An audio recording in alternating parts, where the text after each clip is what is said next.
Perception is a process by which sensory information from the outside world is organized and interpreted by the brain to give it some meaning in context. यानी जो बाहर से information आ रही है, हमारा brain उस तमाम sensory data को, उन तमाम मुहर्रिकात को जो हमारी बॉडी से बाहर मौजूद है, इन्वायरमेंट में है, उनको क्या नाम देता है, किस तरह लेबल अप करता है, उनके क्या नाम रखता है। जैसे कि अगर हम सादा मिसाल लें तो एक हमारे कमरे के कोने के ऊपर, ये मेरे टेबल के साथ एक बाल्टी पड़ी हुई है। अब मैं इसको क्या समझती हूँ कि ये डस्टबिन है जिसमें मैं पेपर वगैरह फेंकती हूँ।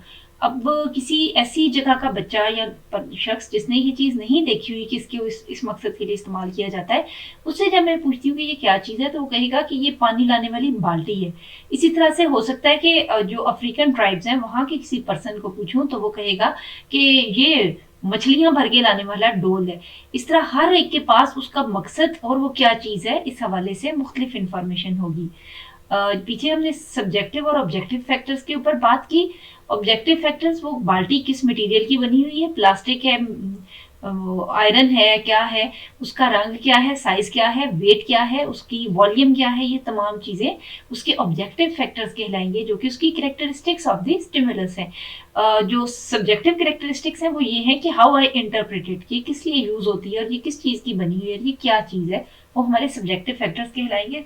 Subjective factors are basically dependent on our culture, context और एंड आर रियन। हम उसके बारे में क्या जानते हैं, वो चीज़ हमने फर्स्ट टाइम देखी है या इससे पहले भी हम इस चीज़ को देख चुके हैं। इसके बाद अगला जो हमारा पॉइंट है वो है टाइप्स ऑफ परसेप्शन का। यूजुअली हम ब्रॉड कैटेगरी में परसेप्शन को 3 मेजर कैटेगरीज में डिवाइड करते हैं।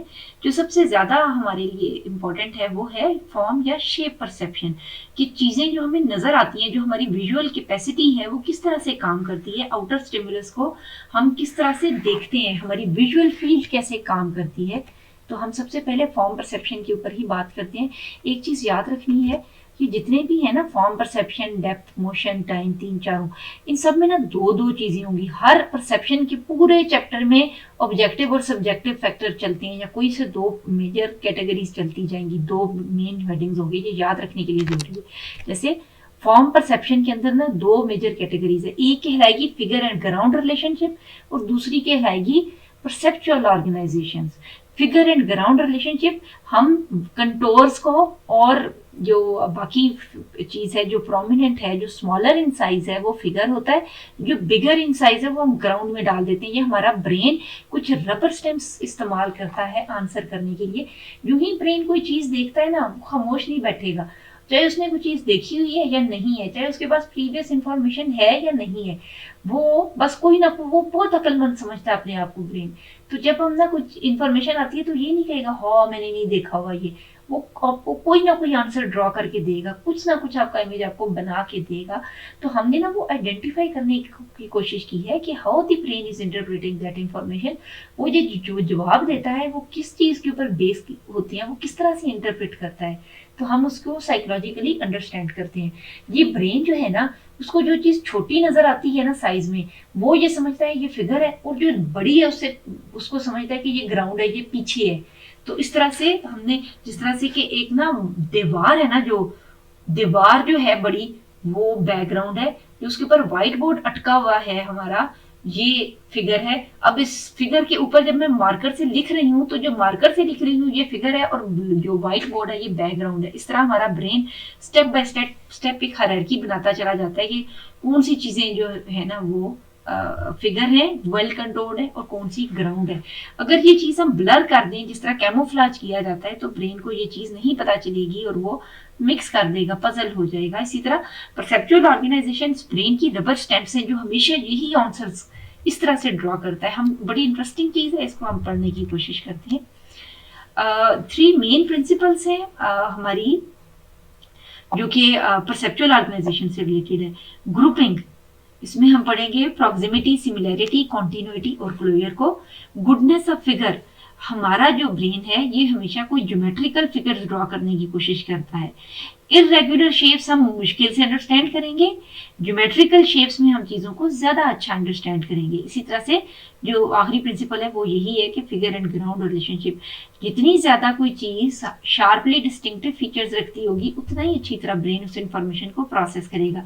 अगर हमने ब्रेन को कंफ्यूज करना है तो उसको मिक्स्ड किस्म की जब इन्फॉर्मेशन आएगी तो उसको कुछ भी पता नहीं चलता और उसकी जो एक मेन प्रोसेसेस हैं वो धोखा खा जाते हैं, जहाँ से इल्यूजन स्टार्ट होती है। फिगर एंड ग्राउंड रिलेशनशिप क्या है?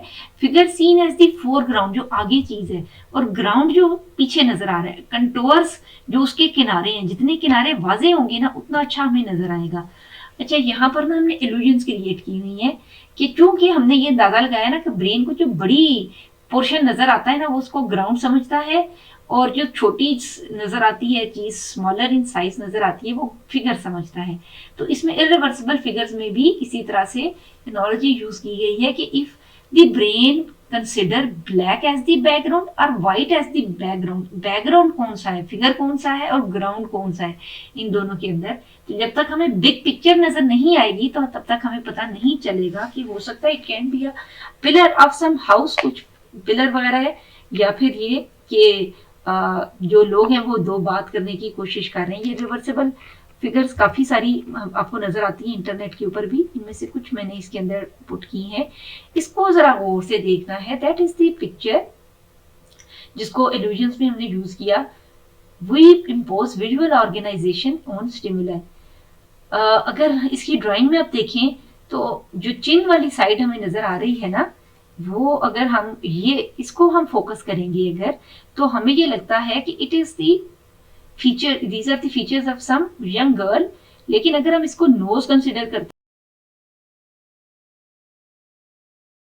हैं और ये आईज और ये लिप्स, तो फिर हमें नजर आता है कि ये कोई बूढ़ी औरत है जिसने कोई हैट सा पहना हुआ है। ऐसे सेम यही पिक्चर यहाँ पर भी है कि जिस तरह हमने कोई कार्टून वगैरह हमने बनाया हुआ इसका, तो ये भी इसके अंदर आएगी सेम, या थोड़ा सा इसी का ही कलर्ड वर्जन है अगर आपको नजर आना शुरू हो गया। Once your brain is able to interpret these illusions, तो आपका दिमाग काम करना शुरू कर देगा, आपका परसेप्चुअल सेट एक्टिवेट हो जाएगा। जो हम पीछे कह रहे थे ना, परसेप्चुअल सेट ब्रेन के ना वो एग्जैक्ट वो एरियाज रोशन होना शुरू हो जाएंगे, एक्टिवेट होना शुरू हो जाएंगे, जो फिगर एंड ग्राउंड रिलेशनशिप को डिटेल के साथ ना इस इरिवर्सिबिलिटी को सीख लेंगे। अब ब्रेन सीख चुका है कि देयर, अच्छा इससे सीखने की चीज क्या है फिगर एंड ग्राउंड से, जो साइकोलॉजी में हम सीखते हैं वो ये है कि there are always two perspectives of a same situation. देखो ये परस्पेक्टिव मेरी है कि that is the young girl, ये आपकी परस्पेक्टिव है कि that is the nose of an old lady. आप भी सही हैं, मैं भी सही हूँ। There are two perspectives of every situation. तो फिगर एंड ग्राउंड से हमें ये भी पता चलता है कि जिन चीजों को आप अहमियत दे रहे हैं, हो सकता है कि पर्सन के लिए वो बैकग्राउंड की चीजें हों, और वो चीजें जिनको दूसरे लोग बैकग्राउंड की चीजें समझ रहे हैं आपके लिए वो बहुत इंपॉर्टेंट रखती हैं। इस तरह से वो चीजें जो हमारे लिए ग्राउंड पे चली जाती हैं, पीछे हम फेंक देते हैं, धकेल देते हैं, वो हमारे लिए लेसर इंपॉर्टेंट होती हैं, लेकिन हो सकता है दूसरों के लिए वो ज्यादा इंपॉर्टेंट होती हो। इस तरह there are always two perspectives of a single argument. ये सबसे बड़ा बेसिक सबक है जो हमारे सीखने के लिए जरूरी है, कि जरूरी नहीं कि जो हमें नजर आ रहा है वही दुरुस्त है। हो सकता है कि एक को ये 4 नजर आ रहा है और एक को 3 नजर आ रहा है, और दोनों ही अपनी जगह पर दुरुस्त है। क्या वजह है कि उनकी जो फिगर एंड ग्राउंड रिलेशनशिप है वो काम नहीं कर रही। अब ये घोड़े आ रहे हैं या ये घोड़े जा रहे हैं, आने वाले घोड़े भी सही हैं, जाने वाले घोड़े भी सही हैं, तो फिर क्या मसला है? इरिवर्सिबल पिक्चर है जी। ब्रेन दोनों तरह की इंफॉर्मेशन जब प्रोसेस करने के काबिल होगा, जिस तरह हम साइकोलॉजिस्ट की बेसिक जो स्ट्रेंथ है ना वो यही है कि we are able to see the different point of views, we are able to consider difference of opinion, कि किस तरह से दो डिफरेंट आरा दोनों ही अपनी जगह पर दुरुस्त साबित हो सकती हैं। तो हमने उसको ज्यादा से ज्यादा अंडरस्टैंड करना होता है। एक और इल्यूजन की पिक्चर है, फॉर्म इल्यूजन की, कि is it a bridge or the ships that are going on, ये क्या चीज है। तो इस तरह से एक और इरिवर्सिबल पिक्चर है, रिवर्सिबल पिक्चर है, रिवर्सिबल नहीं है ये।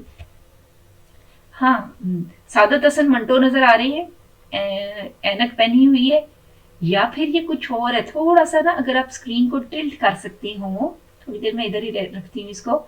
ये लिखा हुआ है LIAR, स्पेलिंग्स लिखे हुए, कैन यू सी दैट? तो ये आपको स्पेलिंग्स नजर आ रहे हैं, लायर लिखा हुआ है। दोनों ही बातें अपनी जगह पर दुरुस्त हो सकती हैं। अगेन एक और पिक्चर है हमारे पास कि ये आइस मेल्ट हो रही है या फिर ये हॉर्सेज हैं। तो चूंकि ये picture figure and ground relationship में एक रिवर्सिबिलिटी रखती है, हमें पता नहीं चल रहा कि व्हाइट वाले पोर्शन जो है वो फिगर है या फिर ब्राउन वाला पोर्शन फिगर है। तो ब्रेन को तो यही पता है कि जो ज्यादा एरिया है वो ग्राउंड कहलाता है, जो थोड़ा एरिया वो फिगर है। लेकिन इसमें चूंकि दोनों कलर्स का प्रोपोर्शन इक्वल है, इसलिए ब्रेन को समझ नहीं आती है कि फिगर कौन सा है और ग्राउंड कौन सा है, क्योंकि उसकी वो जो रबर स्टैम्प्स उसने ड्रॉ की हुई है जिनकी वजह से वो बहुत अक्लमंद बनता है, उस डोमेन को हमने फिलहाल धोखा दिया हुआ है। नजर आ रहा है जी सबको? गुड, आगे चलते हैं। अच्छा जी, परसेप्चुअल ऑर्गेनाइजेशन में इसकी अब डेफिनेशन है, figure and ground, organizations of the visual field into object figures that stand out from their grounds। तो जब हम ये समझ लेते हैं, जैसे अब ये पूरा ये नजर आ रहा है ना कि ये जो थी मेरी स्लाइड है, ये सारी सारी व्हाइट थी और इसके अंदर ये एरो हेड्स बीच में व्हाइट है। तो अब क्या हुआ कि जो ही हमने देखा है ना, तो जो व्हाइट है ना वो हमें ग्राउंड नजर आया और जो ब्लैक ये लोगों के हेड्स नजर आ रहे हैं ना, ये फिगर के तौर पर नजर आए कि लोग हैं जिन्होंने हाथ पकड़े हैं और वो चल रहे हैं। लेकिन जो ही आपका नजर नीचे पड़ी है तो अब ये बैकग्राउंड हो गया है और ये जो है ना, क्योंकि अब आप इसको बैकग्राउंड समझ रहे हैं। तो बेसिकली जो हमारा ब्रेन है ना, वो फिगर और ग्राउंड में तब धोखा खाता है जब हमें पता नहीं चलता कि किस इंफॉर्मेशन को पीछे छोड़ना है और कौन सी इंफॉर्मेशन हमारी एरिया ऑफ अटेंशन होनी चाहिए। एक और बड़ी मजेदार सी दिलचस्प सी पिक्चर है, और देखिए जरा, थोड़ी देर में इधर ही रखूंगी। आपने मुझे ये बताना है कि इस तस्वीर में कितने हिरन नजर आ रहे हैं जी।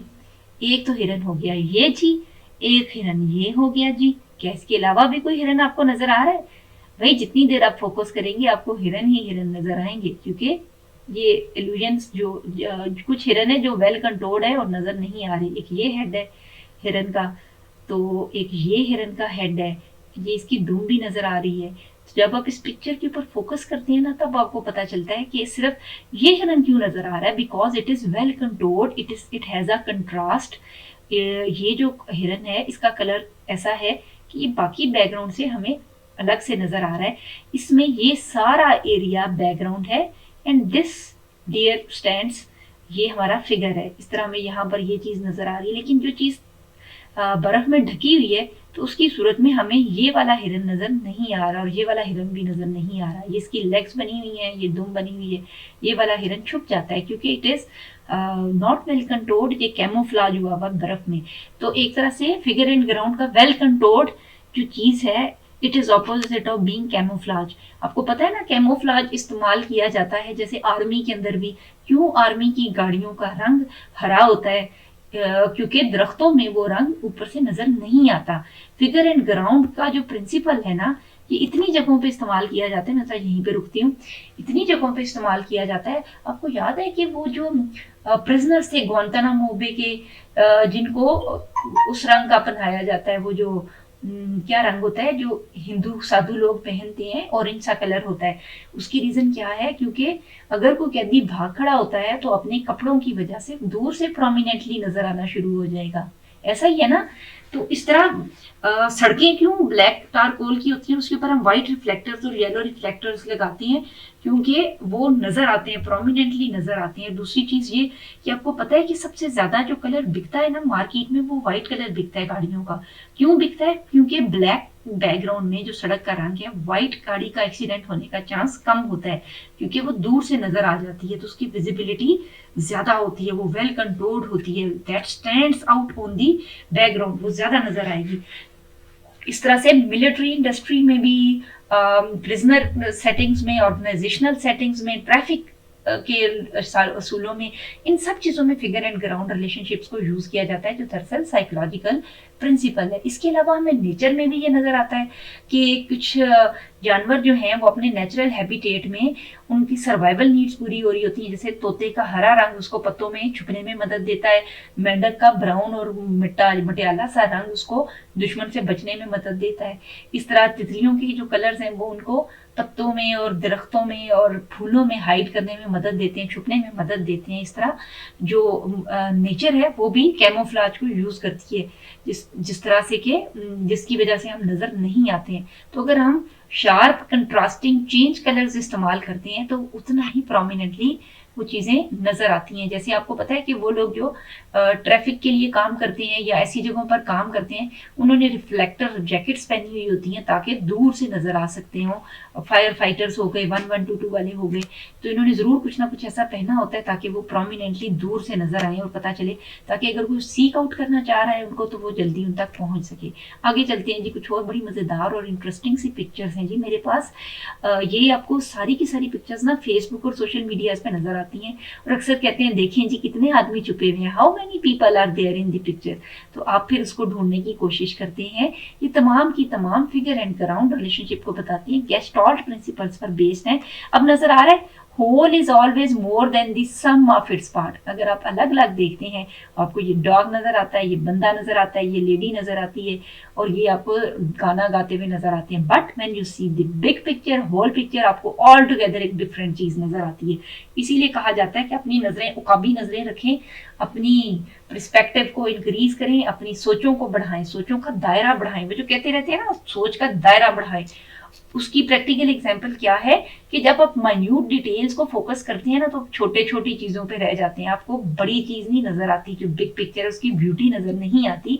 जो कुदरत ने बड़े इनाम रखे हुए हैं, नवाजिशें रखी हुई हैं, वो नजर से ओझल हो जाती हैं और आप बस छोटी छोटी फजूलियात और डिटेल्स में ही खो जाते हैं। हमेशा नजर बड़ी रखें और बड़ी पिक्चर के ऊपर नजर रखें कि अल्टीमेटली जो एक बड़ी मुसलहत है खुदा की वो क्या है। इसी तरह हर एक चीज के अंदर कोई ना कोई चीज छुपी हुई होती है, उन छुपी हुई चीजों को हम ढूंढ नहीं पाते हैं और बस अपनी मर्जी का एक नुक्ता है जिसके ऊपर हम खड़े हुए रहते हैं। ये एक और पिक्चर है जी, बड़ी इंटरेस्टिंग सी। अब आपका ना परसेप्चुअल सेट एक्टिवेट हो चुका होगा और अब आपको सब कुछ नजर आ रहा होगा, जितनी छुपी हुई पिक्चर्स हैं और विजिबल पिक्चर्स हैं। तो काउंट करते जाएं कि हम किस तरह से, हमारा ब्रेन कैसे, ये सब ब्रेन प्लेज है ना, ब्रेन गेम्स हैं। तो ये हमारे ब्रेन के पास ना जो रबर स्टैम्प्स हैं, ये उनको धोखा देने वाली चीजें हैं। अब चूंकि ब्रेन ब्राउन को प्रोसेस कर रहा है इनिशियली एज बैकग्राउंड और व्हाइट को कर रहा है एज फिगर, तो वो नदी देख रहा है। लेकिन जो ही ब्रेन थोड़ी सी और इंफॉर्मेशन प्रोसेस होके आती है तो उसको ये नजर आते हैं कि कोई रिलीजियस एक्टिविटी हो रही है यहाँ पर। तो अब ये है कि जो विजुअल फील्ड है वो ऑल टुगेदर चेंज हो जाती है उस चीज के हवाले से। अगेन बहुत ही दिलचस्प पिक्चर है भाई। ये जो पिक्चर है इसका तो स्क्रीनशॉट लेके रख लें, क्योंकि ये, इसको मैं हॉन्टेड पिक्चर बोलती हूँ और मेरी बड़ी इंटरेस्टिंग पिक्चर होती है। जब मैं पढ़ाती हूँ ना तो उस टाइम पे हमारा बड़ा दिलचस्प लेक्चर होता है परसेप्शन का, कि एकदम से तो green is, the faces are camouflaged in green. ये देखा है, ये पत्थर नहीं है, इन पत्थरों में तस्वीरें हैं और इतनी ज्यादा हैं कि मेरा ख्याल है एक दफा मेरे एक स्टूडेंट ने ना बैठ कर ना गिनी थी ये, कि मैं इसका प्रिंट निकाल के तो मैं बैठ के इसको गिनूं, तो उसने 69 पिक्चर्स आइडेंटिफाई की थी इस पिक्चर्स में। ये फिगर है, ये फिगर है, ये फिगर है, ये है, ये है, ये है, ये है, ये है, everywhere that you can see there is some other picture. कितनी जबरदस्त तरीके से किसी ने ये बनाई हुई है analogy, that is some haunted picture, जिसको मैं कहती हूँ ना देख के ऐसे डर लगता है। तो अदरवाइज जो हम एकदम से जो सुपरफिशली देखते हैं ना, तो हमें हॉर्स राइडर्स नजर आते हैं जो कि अपने घोड़ों के साथ यहाँ पर नदी के किनारे खड़े हैं। लेकिन जब हम डिटेल्स पे गौर करते हैं तो तब हमें नजर आता है कि ये सिर्फ पत्थर नहीं है, बल्कि there are so many pictures embedded in these stones. नजर आ रहा है जी? बस ये जरा ढूंढे कितने हैं और देखते जाएं कि हमारी ब्रेन गेम्स किस तरह से एक्ट करती हैं। लो जी, अब एक और कलर नजर आ रहा है कि if the white is the background and black is the figure, तो फिर क्या नजर आ रहा है? अच्छा, अब ब्रेन बड़ी मुश्किल से ये प्रोसेस करेगा। तो आप ना मुझे पहले नीचे आप कमेंट में करें कि आपको कितनी देर लगी, how many seconds did you take to shift your attention, क्योंकि आपका परसेप्चुअल सेट एक्टिवेट है। यहाँ से ना हमें कई दफा हम देखते हैं ना रिस्पॉन्स टाइम, रिस्पॉन्स टाइम जितना तेज होता है उससे हमें अंदाजा होता है कि एक बंदा कितना तेज है, अपनी उसकी रिस्पॉन्सेज और रिफ्लेक्सेस कितने तेज है। जिनके रिफ्लेक्सेस तेज होते हैं ना लोगों के, उनका जो स्ट्रेस लेवल है वो कम हुआ करता है, और वो बहुत सी ऐसी जॉब्स के लिए जहाँ पर एकदम अटेंशन और इमरजेंसीज होती है ना, वो उनके लिए बड़े सुपर फिट होते हैं, क्योंकि वो एकदम से समझ सकते हैं कि उन्होंने कहाँ देखना है, what they are looking for. तो अगर आप जल्दी से प्रोसेस कर पाए ना, विद इन 10 सेकेंड्स अगर आप ये देख पाए कि ये क्या लिखा हुआ था, तो आप भी उन शार्प और स्मार्ट लोगों के अंदर हैं। तो आप मुझे बताएं जरा, आपको ये नजर आया लिखा हुआ कि नहीं नजर आया? अगर नहीं लिखा हुआ नजर आया तो अब ये मैं कमेंट में ही बताऊंगी कि ये क्या लिखा हुआ था दरअसल, गौर करें। ठीक है जी, आगे चलते हैं। एक और पिक्चर है जी, फिगर एंड ग्राउंड की नहीं समझ आ रही, क्यों? इसलिए कि ब्रेन ने तो ये पता है कि जो बड़ी चीज है वो व्हाइट बैकग्राउंड है, तो white is the background and black is the figure. लेकिन यहाँ पर ये चीज उल्टी है। थोड़ी देर के लिए रिवर्स करें ब्रेन को, यूं ही रिवर्स करेंगे तो आपको समझ आ जाएगी ये क्या है। अगर समझ विद इन 10 सेकेंड आ गई है ना, तो फिर नीचे लिखो, और अगर नहीं आई है तो फिर मैं आंसर लिखती हूँ नीचे क्या है। ठीक है, गुडनेस ऑफ फिगर। हमारा ब्रेन एकदम से ना फिगर्स को कंप्लीट करना शुरू कर देता है, तो इसी को ही हम लॉ ऑफ प्रेगनेंस कहते हैं। ठीक है, to see the best possible picture. हमारा ब्रेन बड़ा होशियार है, वो बेस्ट पॉसिबल ऑप्शंस लेकर आने की कोशिश करता है हमारे लिए। अच्छा जी, एक और है, इल्यूजनरी कंटूर्स बने हुए। ये सारे के सारे ना स्टिमुलस कार्ड्स हैं जो कि यूज किए जाते हैं साइकोलॉजिकल लैब्स में और साइकोलॉजिकल टेस्ट के अंदर भी, और ये आपकी विजुअल कैपेसिटी को, आपके रिफ्लेक्सेस को, रिस्पॉन्स को चेक करने में मदद देते हैं, आप कितने शार्प हैं। ठीक है जी, ये एक और है गुडनेस ऑफ फिगर में, क्लोजर। हमारा brain fill in the blanks खुद ही से पुट कर लेता है। हम खुद ही से जो है ना कोई इनकम्प्लीट इन्फॉर्मेशन है ना, तो बाकी की इन्फॉर्मेशन ब्रेन कहेगा ठहर जाओ मैं तुम्हें बताता हूँ इसका आंसर क्या है। ये यहाँ से बंद नहीं था, ये यहाँ से बंद होता है, ये यूं होता है, ये हमें आंसर करता है। तो एकदम से वो कहता है ये बंद ऐसे होता है कि ये ना फिर ट्रायंगल बन जाता है, ये यूं बन जाता है। बड़ा सियाना जो हमें हर बात बताने की कोशिश करता है, चाहे वो पुट्ठी सीधी क्यों ना हो। अब होता क्या है कि सेम वे, ये तो चले इल्यूजनरी पिक्चर्स है ना, ये अपने बड़ा सबक हासिल करना है। सेम वे ऐसा होता है कि हमने कोई दो लोगों को बात करते सुना, अब ब्रेन हमें ना बगे देखे मेरे बारे में गॉसिप कर रही है, हमें आधी खाधी बात पता है, कोई समझ आई है कोई नहीं आई है। मैं ब्रेन ने कहा वो ना पैसे लेके इधर से ना निकल रहा था, वो मेरे बटवा बस वही खोल गए। हम इस तरह बहुत सी गुमराहियों का शिकार होते हैं, बहुत सी बदगुमानियों का शिकार होते हैं, हसद का शिकार होते हैं, और ये सारी जो बीमारियां हम अपनी जात को लगा लेते हैं ना, ये इस वजह से होती है क्योंकि हमारे ब्रेन के पास ये कैपेसिटी है क्लोजर की, ये प्रिंसिपल ऑफ क्लोजर कहलाता है। इनकम्प्लीट इन्फॉर्मेशन मिली हुई है, लेकिन ब्रेन बाकी की इन्फॉर्मेशन खुद से पुट करके उन सेंटेंसेस को मुकम्मल कर लेता है। जैसे क्लोजर में मैं एक और मिसाल देती हूँ। याद है जब हम प्रेप नर्सरी में थे ना, तो आधा सेंटेंस लिखा हुआ होता है और बीच में ना गैप्स होती हैं, जिस तरह स्पेलिंग्स हैं, BL A नहीं लिखा होगा, NK लिखा होगा, तो A नीचे वाले उसके अंदर हमने फिल इन दी ब्लैंक करनी होगी। ब्रेन हमारा बड़ा होशियार है, फिल इन दी ब्लैंक्स बड़े अपनी मर्जी से करता है। तो इस तरह उसके अंदर कोई सी भी ब्लैंक के अंदर इंफॉर्मेशन पुट कर लेगा जिसको वो करने के लिए, इंटरप्रेट करने के वो काबिल नहीं है। लेकिन चूंकि वो बड़ा ही होशियार है और वो खाली नहीं आएगा, तो वो आपको कहीं भी मिसलीड कर सकता है।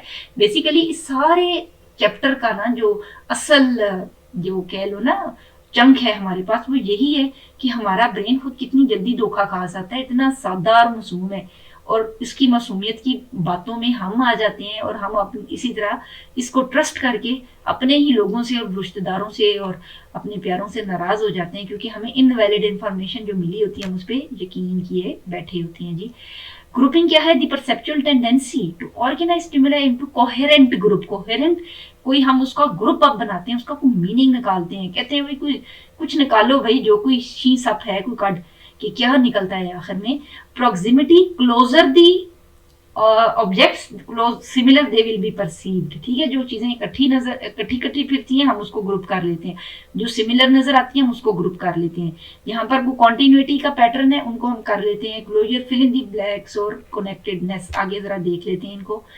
ग्रुपिंग है लॉ ऑफ प्रॉक्सिमिटी, क्योंकि जो वर्टिकल लाइंस हैं ये इन डॉट्स में गैप कम है और इनमें गैप ज्यादा है, तो वही पर आपको मुझे बताओ क्या नजर आया? आपने इनको इस तरह से ब्रेन ने प्रोसेस किया या लेंथ वाइज किया? लेंथ वाइज किया ना, वर्टिकली, इसलिए कि इनमें गैप कम था। तो ब्रेन ने ना एकदम देखते ही कुछ बताना होता है कि ये क्या चीज है, तो the brain will see parallel vertical lines instead of group of horizontal line वो ज्यादा लग रही है, वो गिनने नहीं हुई, ये इससे गिनने हो गई हैं जल्दी जल्दी। इस ब्रेन ने इस तरह से इंफॉर्मेशन प्रोसेस की है। ब्रेन अपनी मर्जी से इंफॉर्मेशन प्रोसेस करता है अपने उन आंसर्स से जो उसने लॉस बनाए हुए, इसको लॉ ऑफ प्रॉक्सिमिटी कहते हैं। जो चीजें क्लोज क्लोज लग रही है, हमने किसी के बारे में कोई राय बनाई हुई है, उससे मिलते जुलते जो जो भी काम हो रहे हैं ना उसमें फिट करते जाएंगे, लॉ ऑफ प्रॉक्सिमिटी बनाएंगे और कहेंगे देखा मैंने कहा था है ही खबीज, बहुत ही कमीनी है ये, इसी तरह करती है लॉ ऑफ प्रॉक्सिमिटी, क्योंकि उसके जो बिहेवियर्स आपको करीब तर नजर आ रहे हैं, आप उसमें फिट कर रहे हैं। Law of similarity, you see alternate lines और alternate rows of circles and squares, different shapes. इस तरह नहीं आप प्रोसेस कर रहे हैं इसको, आप इस तरह से इसको प्रोसेस कर रहे हैं वर्टिकली। क्यों? Because similar the items more they will B perceive together. Line क्या याद करनी है, लंबी लाइन को नहीं याद करनी। पीछे क्या था, closer the object more they will be perceived together, similar the stimulus more it will be perceived together। stimulus का वर्ड यूज कर लेंगे। इसी तरह से ये दोबारा से वही है कि एकदम से जो सिमिलर है, you at once your brain process all the yellow dots together and will leave red dots behind। ठीक है जी। इसी तरह your brain will perceive this as a group and these as a group। हर एक में एकदम से जो इकट्ठे नजर आते हैं ना, आपका ब्रेन टक टक टक ऐसे प्रोसेस करेगा इनको इकट्ठा। ऐसा ही हुआ है ना, जिसका नहीं हुआ वो जरा मुझे बताए किसका नहीं हुआ, वो कौन सा डिफरेंट पर्सन है। तो law of similarity of shape, colour, sizes, scale, हर एक चीज में ये ब्रेन एक रबर स्टैंप यूज करता है। Same way proximity, again you perceive parallel lines, ये भी similarity. Connectedness, instead of perceiving them 6 dots you perceive them as dumbbells, क्योंकि ये बीच में लाइन जो है ना ये कनेक्ट कर रही है जो आपस में। इसी तरह flowing pattern will make a sense of continuity. ठीक है, जो नहीं है ना, you do not perceive them at semicircles. आपको सेमीस्फीयर सेमी नहीं नजर आ रहे हैं, बल्कि आपको पता है इसके बाद ये अगला भी इससे मैच होगा, इससे अगला पता है, मुझे पता है, मुझे अगली बात पता है, मुझे सब पता है। ये ब्रेन आपको बताता है, पता है जब ऐसे होता है ना तो इसके आगे भी एक और सर्कल होता है। अच्छा जी, ये है गुड फिगर का। आप इसको देखेंगे ना तो इसमें इंपॉर्टेंट डिटेल्स मिसिंग है। ठीक है, लेकिन still you have a tendency to see a cube. आगे ये इसके जाता है इम्पॉसिबल डॉग हाउस। अब जरा गौर करो तो ये डॉग हाउस बनता नहीं है, लेकिन आपका ब्रेन जो है ना, ये देखा, अगर आप इसको कनेक्ट करोगे तो आपको लगेगा कि ये हवा में कहीं खड़ा है। ये किसके साथ खड़ा है भाई, ये तो मुकम्मल नहीं है। लेकिन स्टिल जो फिल इन दी ब्लैंक्स है, ये जो टूटा हुआ है, ये जो टूटा हुआ है, fill in the blanks brain ने खुद ही फिल कर ली है। सेम वे जो इन्फॉर्मेशन हमारे पास मिसिंग होती है वो कहीं से भी लाकर उसको मुकम्मल करके हमें दे देता है। ये वही पिलर्स वाली है कि अगर ऊपर से देखें तो यू सी 2 पिलर्स, लेकिन नीचे से देखें तो यू सी 3 पिलर्स, 2 पिलर्स और 3 पिलर्स। ये एक इल्यूजन है। ये इल्यूजन मैं दोबारा पढ़ेगी जब मैं आपको पढ़ाऊंगी, परसेप्चुअल कॉन्स्टेंसीज में बाद में कराऊंगी। यही हमने जो कर लिया है यही हमारे लिए काफी है। ठीक है जी, ये जरा गौर से दोबारा आपने ना ये चीजें देखनी है। ये हमने आज पढ़ा है फॉर्म परसेप्शन, जिसमें हमने फिगर एंड ग्राउंड पढ़ा और लॉज ऑफ परसेप्चुअल ऑर्गेनाइजेशन पढ़ा। ज्यादातर जो सवाल आता है 3rd ईयर में या बाकी उसमें भी, उसमें जिस तरह आ जाएगा what is figure and ground describe in detail, तो आपने ना कुछ ये सारे प्रिंसिपल्स याद करने हैं। मैंने शुरू में इसीलिए इनके नाम इकट्ठे डाल दिए, सबके नाम याद करने हैं और कोई ना कोई जो पिक्चर्स बनी हुई है ना जो कि जो आराम से बन जाती हैं, जिस तरह से कि कुछ मैंने आपको पीछे दिखाई थी, वो अपने साथ में ये ड्रॉ करनी होगी। जिस तरह ये वाली पिक्चर हाथ